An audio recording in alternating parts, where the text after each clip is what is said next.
इस बंदे को किताब पढ़ने का बहुत शौक था। यह बंदा पढ़ाई करना चाहता था, लेकिन अपने पिता के क्रूर स्वभाव की वजह से सिर्फ कुछ दिन ही स्कूल जा पाया। इसके पिता चाहते थे कि वह मेरे काम में हाथ बढ़ाए। इस बंदे ने खुद की एक नाव बनाई और लोगों का सामान एक किनारे से दूसरे किनारे तक ले जाने का काम करने लगा और बचे हुए टाइम में लोगों को खेतों में जाकर कुछ काम करने लगा और उससे कुछ पैसे बन जाते थे। कई दिनों तक काम करने के बाद उस बंदे को एक दुकान में नौकरी मिली और वहीं पर काम करते करते उस बंदे ने बिना किसी कॉलेज के खुद के दम पर लॉ की पढ़ाई कर ली। कुछ दिनों के बाद उस गांव में पोस्ट मास्टर की जॉब मिल गई। कई दिनों तक पोस्ट मास्टर की जॉब करने के बाद वहां के लोगों की परेशानियों को देखते हुए उसने राजनीति में आने को सोचा और उस बंदे ने विधायक का चुनाव लड़ा, लेकिन बुरी तरह हार हो गई।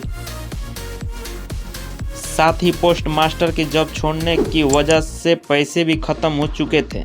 जिस लड़की से शादी वह करना चाहता था वह बीमारी की वजह से उसकी डेथ हो गई। सब कुछ बंदे के खिलाफ ही चल रहा था।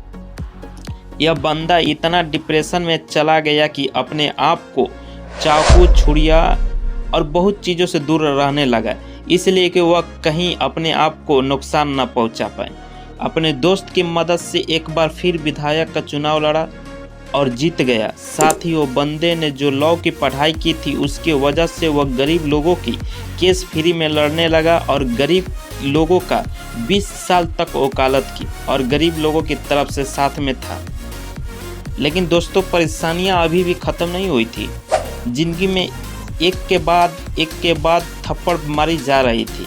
1842 में इस बंदे ने शादी की, उसके बाद इसके 4 बेटे हुए, लेकिन उससे सिर्फ एक ही जिंदा रहा। आप सोच सकते हैं कि दोस्तों कि कितना ही इस बंदे पर मुसीबत ही मुसीबत आ रही थी।